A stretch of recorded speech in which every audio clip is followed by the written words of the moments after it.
آج میں جنات کا غلام قسط نمبر 8 کے ساتھ آپ سب کی خدمت میں حاضر ہوں۔ ایپیسوڈ کی شروعات سے پہلے آپ سب سے ایک ضروری بات کرنا چاہتا ہوں۔ میرے چینل پہ جتنی ٹریفک آ رہی ہے ان میں سے 55% دوست چینل کو بغیر سبسکرائب کیے میری ویڈیوز کو دیکھ رہے ہیں۔ ان پیارے دوستوں سے گزارش ہے کہ اگر آپ کو میرا کنٹینٹ پسند آ رہا ہے تو چینل کو ضرور سبسکرائب کر لیں تاکہ میرے چینل کی گروتھ اور مجھے سپورٹ ملے۔ آئیے اب ایپیسوڈ کی طرف بڑھتے ہیں۔ انہوں نے میرا ہاتھ تھامے رکھا اور مجھے یوں لگا جیسے وہ مجھ سے کچھ کہنا چاہتے ہیں۔ اچھا ہوا تم آ گئے، وہ آہستہ سے بولے۔ ان کا یہی کہنا میرے اور ان کے وسوسوں کی تصدیق کے لیے کافی تھا۔ وہ مجھے اپنے ساتھ لیے زنان خانے سے باہر نکلے اور خاموش قدموں کے ساتھ اپنے کمرے میں لے گئے۔ راستے میں ہی میں نے انہیں بتا دیا کہ میں حویلی میں کچھ دنوں کے لیے رہنے آیا ہوں۔ پتر جی، تم اپنا امتحان تو دے لو گے مگر ان کا کیا کرو گے؟ تمہاری چاچی اور وہ بھائی نصیر سب مجھے امتحان میں ڈال رہے ہیں۔ کیوں، کیا ہوا چاچا جی؟ میں نے ان کے کمرے میں پہنچ کر سوال کیا۔ تم نے دیکھا نہیں؟ ان سب کی مت ماری گئی ہے، عقل نام کی شے نہیں ہے ان میں۔ تمہیں پتا ہے میں تیری چاچی کی بات نہیں ٹالتا، ہے تو وہ بہت اچھی مگر کبھی کبھی ضد پکڑ لیتی ہے تو میں اس کے سامنے ہار جاتا ہوں۔ یہ شاہ صاحب اور ان جنات کا یہاں ڈیرا لگانا مجھے اچھا نہیں لگتا۔ اس نصیر کو دیکھا ہے؟ کمیوں کی طرح اس پیر کی مالش کر رہا تھا۔ شکل سے لگتا ہے پیر؟ کیا ایسے بے نماز پیر ہوتے ہیں؟ توقف ہے ایسی عقیدت پر۔ نصیر کے والد کو آج پہلی بار میں نے لاچارگی اور غصے کی ملی جلی کیفیت میں دیکھا تھا۔ آپ کا کیا خیال ہے، یہ سب ڈرامہ ہے؟ میں نے پوچھا۔ تمہیں کیا لگتا ہے یہ جنات اس طرح آتے ہیں؟ ٹھیک ہے میں بزرگ لوگوں کی عزت کرتا ہوں مگر یہ ریاض شاہ وہ نہیں ہے جو نظر آنے کی کوشش کرتا ہے۔ میں نے کل رات جو منظر دیکھا ہے اسے تا قیامت نہیں بھول سکتا پتر جی۔ بات کیا ہے چاچا جی؟ میں نے پریشان ہو کر پوچھا۔ کل رات، وہ کچھ کہتے کہتے رک گئے۔ شرم و حجاب جیسے کوئی معنی بات تھی جو ان کی زبان کو الفاظ نہیں دے رہی تھی۔ چارپائی پر ڈھیر سے ہو کر گر پڑے۔ چاچا جی، آپ کی طبیعت تو ٹھیک ہے؟ میں ناصر کو بلاتا ہوں۔ میں گھبراہٹ میں کمرے سے جانے لگا تو وہ بولے، رہنے تو اس کم عقل کو، اس کی بھی عقل ماری گئی ہے۔ تم میری بات سنو پتر، میں تو ایک رات ہی میں بوڑھا ہو گیا ہوں، میں تو مر کھپ گیا ہوں پتر۔ کس کو یہ سمجھاؤں کہ ان شیطانوں سے دور رہو، یہ نیکی کے پردے میں گناہ کا کھیل کھیلنے والے لوگ ہیں۔ تم جس کام سے آئے ہو وہ کرتے رہو، اگر تم نے انہیں سمجھانے کی کوشش کی تو یہ تمہیں بھی میری طرح تنہا کر دیں گے۔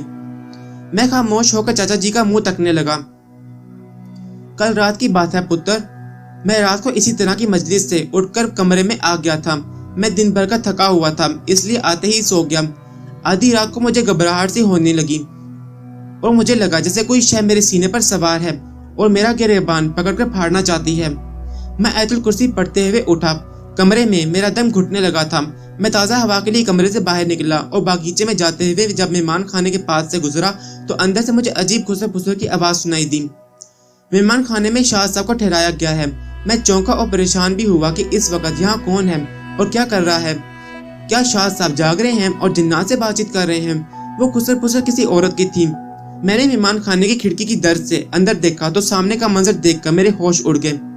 سامنے چٹائی پر زلیخا لیٹی تھی اور اس کے دائیں جانب تمہاری چاچی اور بائیں جانب شاہ صاحب بیٹھے تھے۔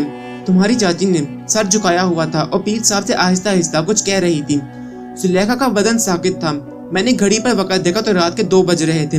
مجھے یہ سب کچھ بہت عجیب لگا کہ سب کی نظروں سے چھپ کر یہ کیا ہو رہا ہے اور پھر نصیر کہاں ہے؟ مجھے اپنی بیٹی کی عصمت کا خیال آیا کہ بدبخت تمہاری چاچی اندھی عقیدت میں یا زلیخا کی کسی پریشانی کی وجہ سے کوئی نقصان نہ کر بیٹھے۔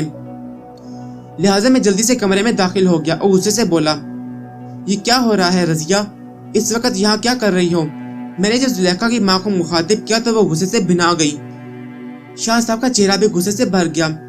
اس وقت میں نے صاف صاف محسوس کیا کہ اس کی آنکھوں میں شیطانیت اور ہوس بھری تھی۔ پتر، مرد کی نظروں کی زبان سمجھ لیتا ہے۔ میری کم عقل بیوی کو نہیں معلوم تھا کہ وہ کیا کرنے جا رہی ہے۔ شاہ صاحب نے جب دیکھا کہ تمہاری چاچی بھی غصے میں ہے تو انہوں نے کہا، بی بی تمہارے خاوند نے سارا عمل غارت کر دیا ہے، بابا جی ناراض ہو کر چلے گئے ہیں۔ یہ کہہ کر وہ بستر پر جا بیٹھا اور تمہاری چاچی غصے کے مارے کہنے لگی، آپ اس وقت یہاں کیوں آئے ہیں؟ تم یہاں کیا کر رہی ہو؟ और ये जुलेखा यहाँ क्यों सोई हुई है? मैंने सख्त लहजे में कहा तो तुम्हारी चाची को जैसे मेरी कैफियत का अंदाजा हो गया। फौरन नरम और खुशामदी लहजा इख्तियार करते हुए बोली, असल में जुलेखा को आज दौरा पड़ गया है, कब से बेहोश पड़ी है। मैंने शाद साहब को बताया तो वो कहने लगे इसे यहाँ ले आए। जब ये बेहोश थी तो इसे कौन लाया था? मैंने पूछा। वो कन अखियों से पीर साहब की तरफ देखने लगी। बाबा जी उठाकर लाए हैं इसे। नसीर कहाँ है? वो सोया पड़ा है, रजिया बोली। रजिया बीबी, लगता है तुम्हारे नसीब भी सोने वाले हैं। इस बेगैरत को उठा लिया होता। मुझे उठा लेती, लेकिन इस तरह घर के मर्दों से छुप छुपा कर मेरी बेटी को यहाँ क्यों ले आई? मैं गुस्से से चिल्लाया, उठाओ इसे, मैंने कहा। ये बेहोश है। रजिया घबराने लगी थी या इसे मेरी बातों की समझ आने लगी थी। मैं जुलेखा के पास जा बैठा और इसे उठाने लगा। मेरी दूसरी आवाज पर वो उठ पड़ी। इसके सर पर दुपट्टा भी नहीं था, बाल उसके खुले पड़े थे और चेहरे पर वीरानी और जर्दी थी। मैंने इससे पहले अपनी बेटी की यह हालत नहीं देखी थी। मुझे यूं लग रहा था जैसे इसका किसी ने लहू चूस लिया है। मुर्दा सी आंखें हो गई थी उसकी। मुझे देखते ही हवास बाख्ता हो गई और अपना दुपट्टा ढूंढने लगी थी। मैंने अपना कपड़ा उसके सर पर डाला और कहा, उठ मेरे बच्चे, तू यहाँ कैसे आ गई? मुझे क्या हुआ है? मैं यहाँ कहाँ हूँ? वो कमरे का जायजा लेने लगी तो उसकी नजरें शाह साहब पर पड़ी। वो यकदम घबरा गई और मेरे सीने से लग गई। अब्बा जी, वो खौफ से सहमी हुई चिड़िया की तरह लरजने और रोने लगी। इसका ये खौफ अनजानी कहानियां सुना रहा था मेरे पुत्र। इस बात का एहसास करके एक बार तो मैं लर्जा उठा था। पीर रियाज शाह को देखकर वो पहले तो इस कदर नहीं घबराती थी। रजिया, रजिया, सच सच बता मेरी बच्ची को क्या हुआ है? रजिया मेरे लहजे की गर्मी को देखकर पीछे हट गई और दसदीदा नजरों से पीर रियाज शाह की तरफ देखने लगी। मेरी कनपटियां लहू की गर्मी से सुलगने लगी थीं। रजिया कुछ बताने से गुरेजा थी और मेरी लाडली बच्ची जुलेखा मेरे सीने में मुंह छुपाए रोते चली जा रही थी। मैंने कहर भरी नजरों के साथ पीर रियाज शाह की तरफ देखा। इसका चेहरा गुस्से से सुर्ख हो रहा था। उसकी आंखों में मेरे लिए नफरत का लावा उभर रहा था। रजिया, तू बोलती क्यों नहीं है? मैं तकरीबन चीख उठा। बताती क्यों नहीं? जुलेखा के साथ क्या हुआ है? कुछ नहीं मलिक साहब, अल्लाह सोने की कसम, सब खैर मीर है। बच्ची है, जरा घबरा गई है। कोई ऐसी वैसी बात नहीं हुई। मैंने महसूस किया रजिया को छुपाने की कोशिश कर रही थी। उससे कबल आज तक ऐसा नहीं हुआ। इसका पुरएतमाद लहजा मुझे हमेशा अच्छा लगता था। वो मुझसे कभी झूठ नहीं बोलती थी, मगर आज इसका चेहरा साफ साफ चुगली खा रहा था। उठ मेरी बच्ची, अपने बाप को क्यों परेशान कर रही है?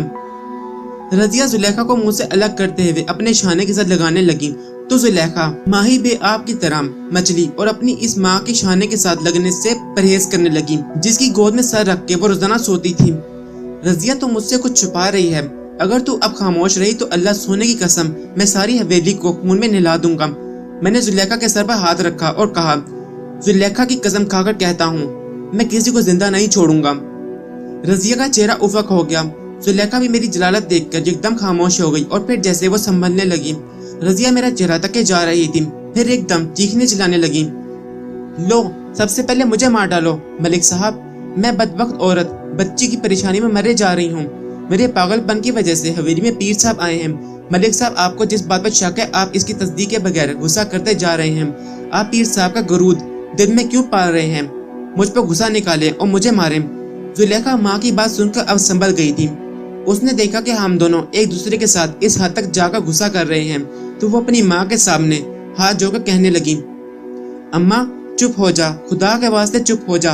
तूने जो करना था कर लिया। अब तो तेरे दिल को तसल्ली हो गई है कि मुझ पर किसी किस्म के जिन ने कब्जा नहीं किया हुआ। मैं खुद ही एक जिन्नी हूँ। हैं? मैंने क्या कहा है? रजिया कूल्हों पर हाथ रखकर जुलेखा पर बरस पड़ी। तू कहना क्या चाहती है? मैंने तेरी इज्जत बर्बाद कर दी है। तेरी जुबान जल जाए जुलेखा, तूने क्या कह दिया है? माँ, औरत की अजमत बड़ी कीमती शय होती है। कोई नामहरम भी इसे छू ले तो माँ उसकी हया को मौत आने लगती है। औरत बड़ी पाकीज़ा और कीमती शय है माँ। मैं तुझे हमेशा कहती आई हूँ मुझ पर किसी किस्म का जिन का साया नहीं है, लेकिन तुझे अपनी बेटी के दुख का सिर्फ एक ही वहम खाए रहता है। अल्लाह का शुक्र करो माँ, मैं बच गई हूँ। तू आंखें बंद करके यहाँ बैठी होगी। तेरी अकीदत ने तुझे आंखें खोलने नहीं दी होंगी माँ, लेकिन मैं बेहोश होकर भी जाग रही थी। तेरे बाबा जी मेरे पास थे माँ और मुझे एक शर्मनाक सबक पढ़ा रहे थे। बस कर दे जुलेखा, खुदा के लिए बस कर दे। रजिया चीखने लगी। अब बाबा जी पर इल्जाम लगाने लगी है तू। रजिया, तो अकीदत में अंधी होती जा रही है। तुझे अपनी बेटी की बात पर यकीन क्यों नहीं आ रहा? मैंने अपना गुस्सा दबाकर इसे समझाने की कोशिश की।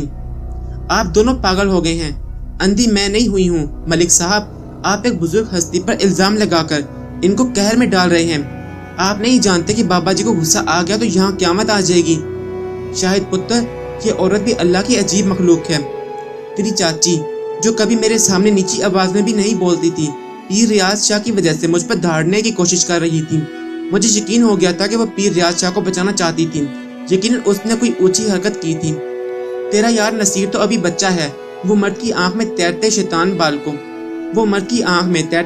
बाल को नहीं देख सकता, मगर मैं रियाज शाह की आंखों में उबलती हुई हवस को साफ महसूस कर रहा था। जब हम दोनों आपस में झगड़ने लगे तो पीर रियाज शाह गुस्से से खोलता रहा। मैंने रजिया से साफ साफ कह दिया कि अपने पीर साहब से कह दो कि वो आज और अभी मेरी हवेली से चला जाए। ये बात सुनकर रजिया रोना पिटना भूल गई और उसने पूरी ढिठाई और बेहयाई के साथ कहा, मलिक साहब, ये नहीं हो सकता। मैं शाह साहब की बेइज्जती नहीं देख सकती। वो यहीं रहेंगे और अगर इन्हें जाना है तो सुबह की रोशनी में जाएंगे। जिसको किसी की इज्जत का ख्याल नहीं है उसकी अपनी कोई इज्जत नहीं होती। रजिया, इसे कहो अभी मेरे घर से निकल जाए, वरना नौकरों से कहकर अभी निकलवा दूंगा। मलिक साहब, पीर रियाज शाह गरजदार आवाज में बोला, होश में आए। मैं आपका लिहाज कर रहा हूँ, लेकिन आप है कि मुझे बेइज्जत करते जा रहे हैं। आपने अभी तक मेरा सब्र देखा है, जबर नहीं। मैं खुद यहाँ 1 मिनट नहीं रहना चाहता। मैं जा रहा हूँ मलिक साहब, लेकिन आपसे एक बात कह देता हूँ। आप खुद झुककर मुझे बुलाने के लिए आएंगे, मिन्नतें करेंगे, मेरे कदमों में गिरेंगे, लेकिन मैं नहीं आऊंगा। रियाज शाह की बातों से मुझे बहुत गुस्सा आया, लेकिन उस वक्त मैंने खुद पर काबू पा लिया। रजिया रियाज शाह के सामने हाथ जोड़ने और इन्हें जाने से रोकने लगी। तुम्हारी चाची एकदम इस कदर नीचे गिर जाएगी, ये मैंने नहीं सोचा था। वो रियाज शाह के कदमों में जा गिरी। शाह साहब, खुदा के वास्ते ऐसा ना करें, मैं मर जाऊंगी। मलिक साहब के दिमाग पर तो गुस्सा तारी है, आप ही समझ जाएं, नाराज होकर ना जाएं। मैं आगे बढ़ा और रजिया का बाजू पकड़कर इसे उठाने की कोशिश की। हया कर रजिया, तू इस गंदे पीर के पांव पकड़ रही है। मलिक साहब, रियाज शाह मेरी बात सुनकर किसी जख्मी भैंसे की तरह डगराया। गुस्से की वजह से उसकी आंखें उबल पड़ी थीं और चेहरे से आग बरसने लगी थी। इसका पूरा बदन शाख बीत की तरह लरज रहा था। हद कर दी आपने, बहुत हो गया अब। बस अब कुछ नहीं कहना। एक लम्हे के लिए तो मुझ पर उसकी शख्सियत का ऐसा रौब तारी हो गया कि मेरी जुबान गुंग हो गई। मैं भी एक बड़ा जमींदार था, मेरी अपनी इज्जत थी, रौब था। मैंने आगे से कहा, ओए तुम क्या कर लोगे? ये कहकर मैंने अपने नौकरों को आवाज देनी शुरू कर दी। रजिया पीर साहब की ढाल बन गई थी। मलिक जी, शाह साहब को कुछ भी कहा तो मैं अपनी जान दे दूंगी। आप ये तमाशा बंद करें। जुलेखा ने सूरत हाल देखी तो न जाने इसे क्या हुआ और एक जोरदार भयानक चीख के साथ बेहोश हो गई। हाय मैं मर गई अब्बा जी। इसके ये अल्फाज सुनकर मेरा दिमाग घूम गया। मैंने फौरन पलट कर देखा, उसके मुंह से सफेद झाग बह रही थी और वो फर्श पर चकराकर गिर गई। रजिया उसकी तरफ लपकी और मैंने रियाज शाह का गिरबान पकड़ लिया। ओए सच सच बता, तूने मेरी बेटी के साथ क्या किया है? इसे क्या खिलाया है? नहीं तो तेरी जान ले लूंगा। इससे कबल के रियाज शाह कुछ बोलता, एकदम कमरे की रोशनी गुल हो गई। अलबत्ता बाहर से आने वाली रोशनी से अंधेरे में भी हल्का हल्का सा उजाला था। मेरे कुछ समझने से पहले ही बाहर जोरदार आवाज से चीजें गिरने लगीं। कुछ ही देर बाद पूरी हवेली में बोनशाल सा आ गया। मेरे पालतू कुत्ते खौफजदा होकर भौंकने लगे और फिर यूं महसूस होने लगा जैसे जलजिला आ गया हो। रियाज शाह के गिरबान पर मेरे हाथ कमजोर पड़ गए। रजिया जुलेखा का सर अपनी गोद में रखकर धाइयां देने लगी। हाय मेरी बच्ची, शाह साहब खुदा के वास्ते कुछ करें, बच्ची को सांस नहीं आ रही। मलिक साहब भागकर पानी लाएं। जुलेखा की बिगड़ती हुई हालत और हवेली में बर्पा होने वाले बोनचाल ने मुझे बौखला कर रख दिया। मैंने खैर आलो नजरों से रियाज शाह को घूरा और बेबसी से इसका गिरबान छोड़ा तो कमीनगी से भरपूर एक शैतानी मुस्कुराहट उसके लबों पर नाचने लगी। मलिक साहब, वो ससराती आवाज में बोला, आपसे मेरा एक रिश्ता है जिसकी वजह से मैं आप पर हाथ नहीं उठा सकता। मैंने चौंक कर इसकी तरफ देखा तो वो मायने के अंदाज में मुस्कुराता हुआ पीछे को मुड़ गया। मलिक साहब पानी लाएं। मैं बेबसी से बाहर निकलने लगा तो बाहर से नौकरों के चीखने की आवाज आई। मलिक साहब, जिन्होंने हवेली पर हमला कर दिया है। मैंने बाहर निकल कर देखा, हवेली की राहदारी में बड़े बड़े गमले किसी ने उठा उठाकर दूर दूर तक फेंक दिए थे और पूरी राहदारी मट्टी, पत्थरों और पौधों से भरी हुई थी।